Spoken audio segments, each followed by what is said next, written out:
وقل رب زدني علما. الجانب الثالث الذي يخفى على كثير من الناس، وهذا هو سبب ضلال كثير ممن يدعو إلى الحرية، خاصة الحرية بالمفهوم الغربي اليوم، وهو ما يسمى بالليبرالية. يجعلون الحرية هي تجرد من الخالق والمخلوق، ويقعون من حيث لا يشعرون بعبودية النفس. الله جل وعلا بين أن الإنسان له آلهة خارجة عن نفسه وآلهة قائمة في ذاته. الله جل وعلا يقول في كتابه العظيم: فرأيت من اتخذ إلهه هواه وأضله الله على علم. يعني أن الإنسان في هواه الذي يصدر عنه شيء من العبودية لغير الله سبحانه وتعالى.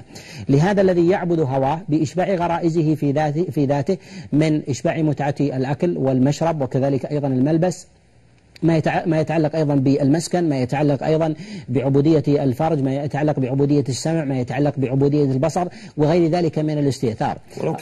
ولو كان عالما فإن الله عز وجل بين أن الإنسان إذا استحكم فيه هواه لا ينفعه في ذلك علمه، لأن الله عز وجل أغلق مسامعه ومنافذ العلم عنده بشيء من الهوى.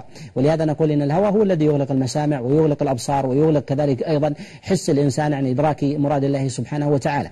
لهذا نقول إن هوى الإنسان في ذاته هو الذي يعبده الإنسان. فتحول اليوم الغرب بليبراليته من عبودية خارجة إلى عبودية ذاتية، وهي عبودية الهوى.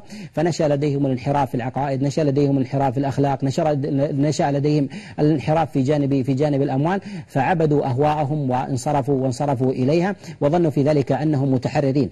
وهذا ظاهر في قول الله جل وعلا: يحسب الإنسان أن يترك سدى. معنى سدى أي لا يؤمر ولا ينهى. ولهذا أقرب الأوصاف إلى الليبرالية الغربية هي هذه الآية، ويصدق ربما الوصف عليها بأنها السدوية التي تريد من ذلك الانعتاق. ولهذا يقول سعيد بن جبير كما روى ذلك بالجرير الطبري وغيره في قول الله جل وعلا: أيحسب الإنسان يترك سدى، قال لا يؤمر ولا ينهى. يقول الشافعي عليه رحمة الله: أجمع العلماء على أن المراد بسدى هنا أي الذي لا يؤمر ولا ينهى، يظن أنه لا يوجد آمر عليه إلا من هواه، وهذا نوع من الاستئثار بالنفس ونوع من العبودية التي ارتدت من خارجه إلى ذاته، عافانا الله وإياكم من ذلك. قل يا ربي زدني علما، زدني فقها، زدني حكما، أتبع قولك عملا يبني، يجبر ذلك عثرة أمة. قل يا ربي زدني علما.